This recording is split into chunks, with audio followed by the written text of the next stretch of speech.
well. Okay. And that's why we were going to stay. I'll just do a little bit of filming, Mum. Tell me the story about going from... How did you get the job with Mr. and Mrs. Hilke? Oh, by looking in an advertisement in the AIDS. Yeah. And so Mr. Barnett was going. I just told you the story. No, but tell it again. Because I forgot. Yeah, so Mr. Barnard had... Mr. Barnett, that was the family name. So Mrs. Hilke was married to Mr. Hilke. Yeah. And her maiden name is Lena Barnett. Yeah. Yeah. And her sister, what was her name again? I don't know. Doesn't matter. I forgot her name. Ada. That's right, Ada. And those two sisters never married, but never had a family. Yeah. And Mr. Barnett, those two, sister and a brother, lived together in this lovely home in Middle Brighton. Right? Yeah. And so they thought, wouldn't it be nice to have a little bit of life around it? We never had any kids. Would it be nice to have a nice young girl who could actually be part of our family? Right. And that's basically how it all started. But Mr. Barnard, Gerda was working... But Gerda was working in the city as a hairdresser, and Mr. Barnett was her employer. Okay. Yeah. And that's the people... And it was in a Manchester Unity building on the second floor. Yeah. And he asked, would there be anybody, would she know of anybody who would like to help clean the salon? Yeah, that's after, and that's is where it? Dad and I came in. So on the Wednesday, after I did all the ironing, then the two of us walked down to the city to clean the salon, and then Dad went one way to go back home again, and I went to Brighton. On the when you say walk down, you were walking from Market Timbers in Somerville Road. Yeah. It's 2.5 kilometres from Market Timbers along the Somerville Road to Geelong Road. And this is Market Timbers itself, the house that was off to the left there. And Olpa and Dad and Gerard... In Brooklyn. Yeah. Built Somerville that Road all the way to the Geelong Road. Yeah. It's a long way. That's a few kilometres. For sure. And then you caught the bus from there. Yeah, the bus to the Footscray. Yeah. And then Footscray the train to the city. And in Sydney, we hopped out to then clean the salon. And this is Wednesday night. And it's on a Wednesday night.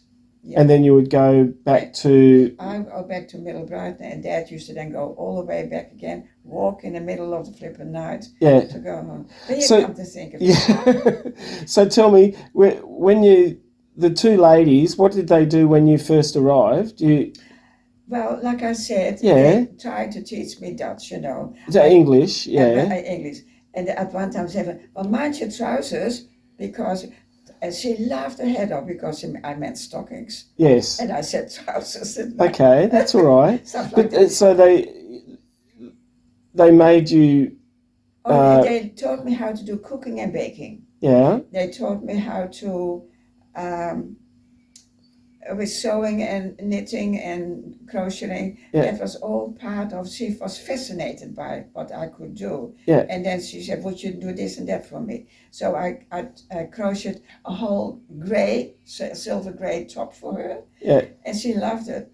Yeah, it was... And then at one time, Dad and I, we were going to spread our wings. I didn't want to do this anymore after 2.5, 3 years. Yeah. Something like that. So we found this bungalow in Sunshine, and we were going to then set up shop that way. Well, they didn't want to lose me, did they? No. So the three of them, they talked together, and they said, now, if she can actually use her little bed sitting room as a sitting room, and then if we take a corner of the big veranda and we curtain that off, that might be a little bedroom for them. Would that for you and Dad? For that, yeah.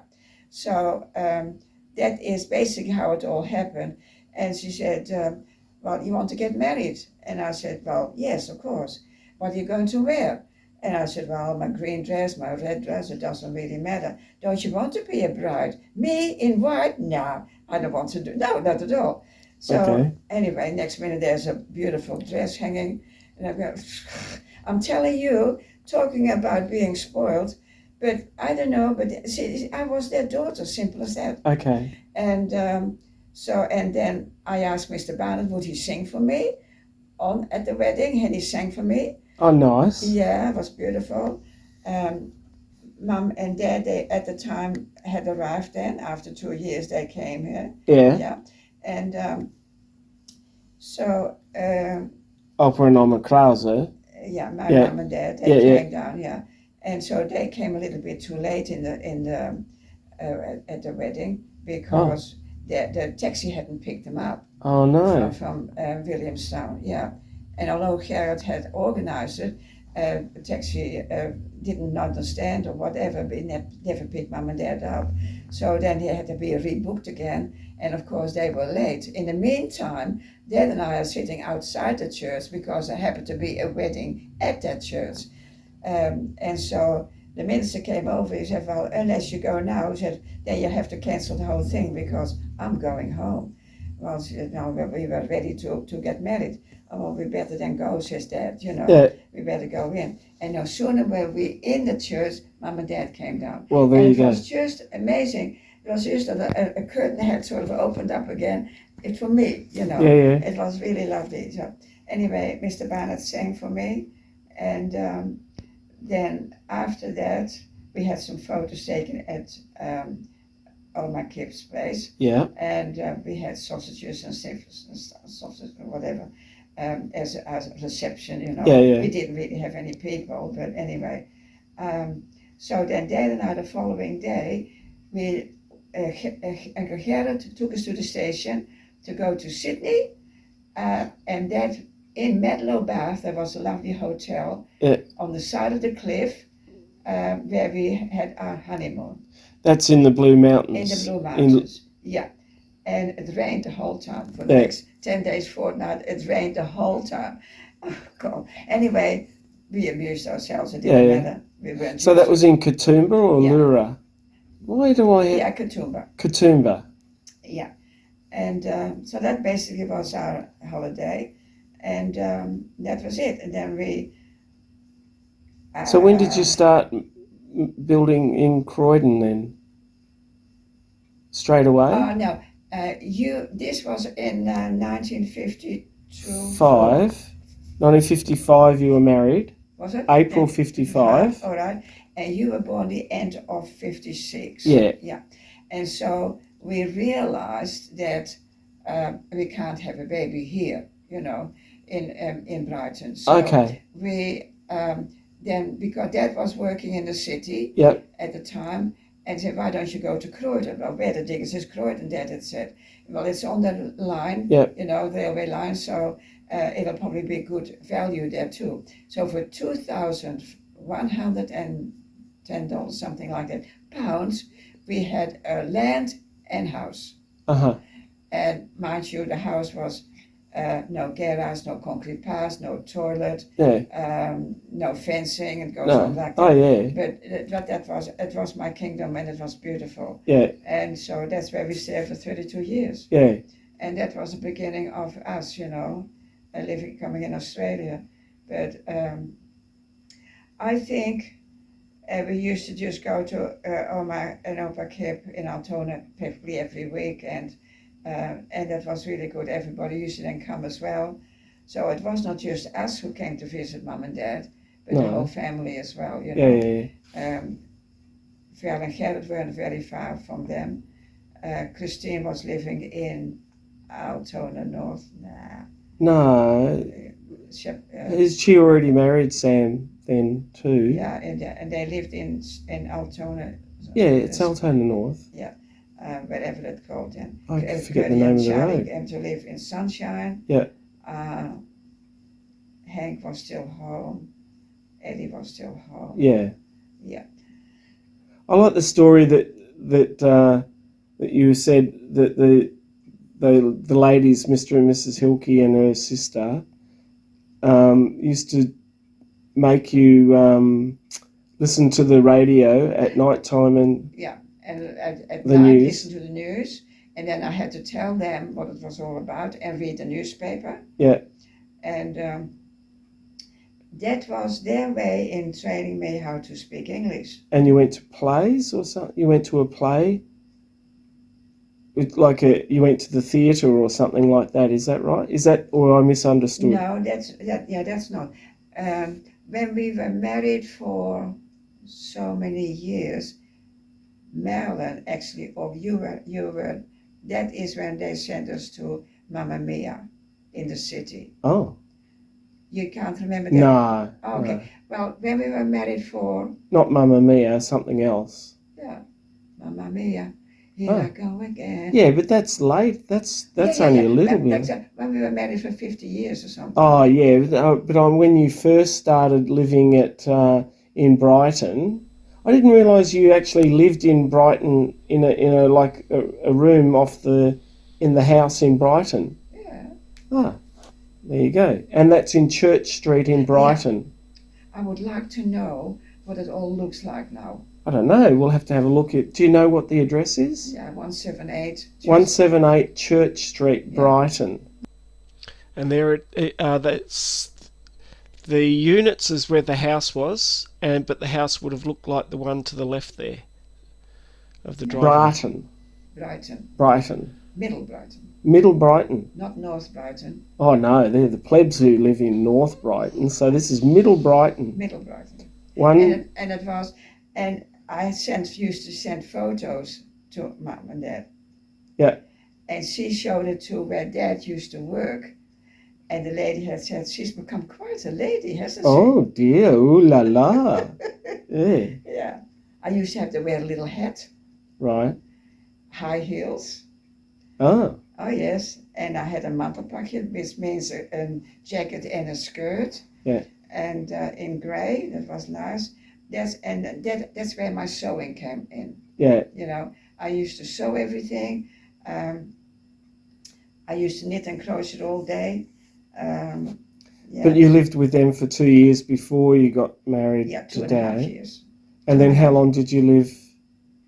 Then after, when I realized that you were going to be, that you had been conceived, Yeah. you know what I mean,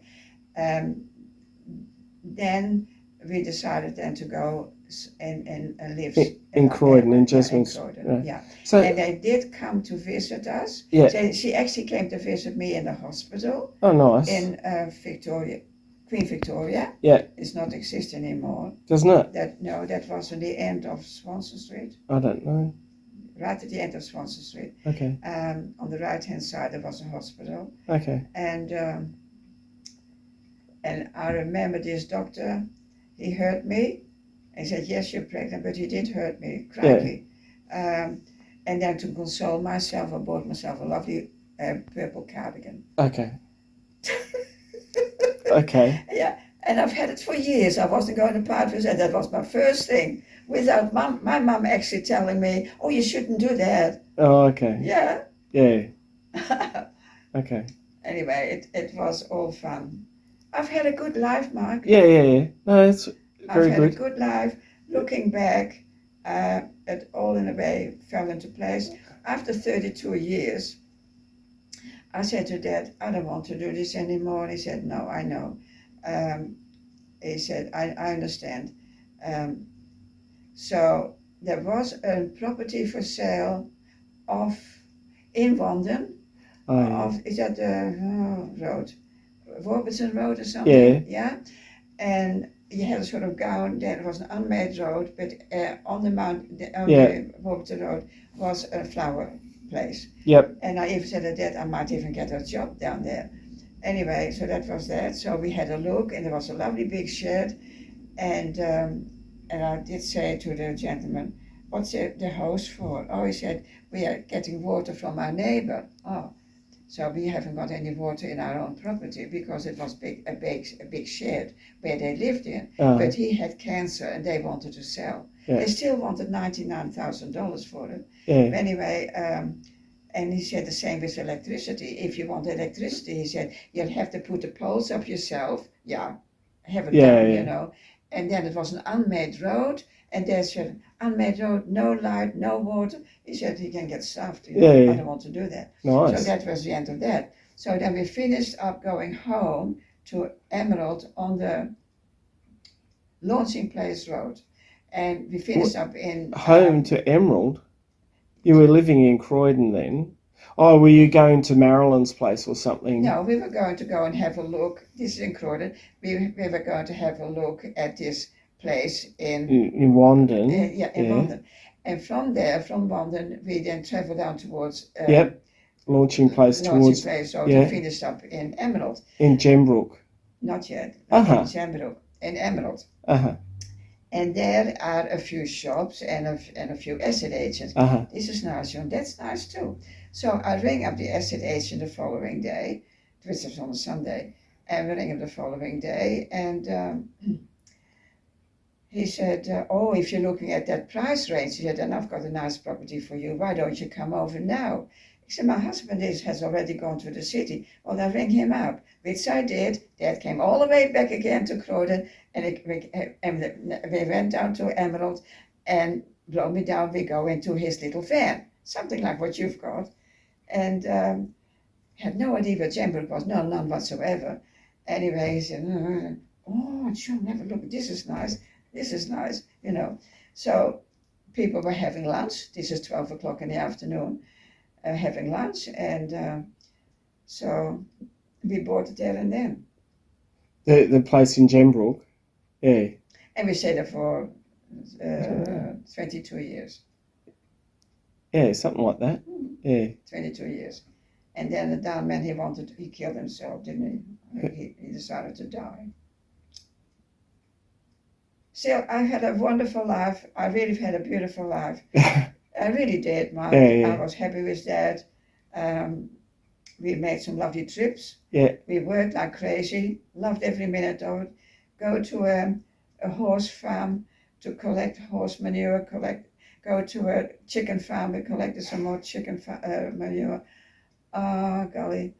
We messed it all up into a wheelbarrow, 2 wheelbarrows. You do that way, out of that way. So this whole area was then being, with all that lot of good stuff that came out of the, you know. Yeah. Anyway, yeah. I remember that time I think it was it Dad's birthday, and Inika and I had stopped in at Gembrook Garden Supply, and they had, so we bought, I don't know, half a dozen big railway sleepers and a truckload of that compost.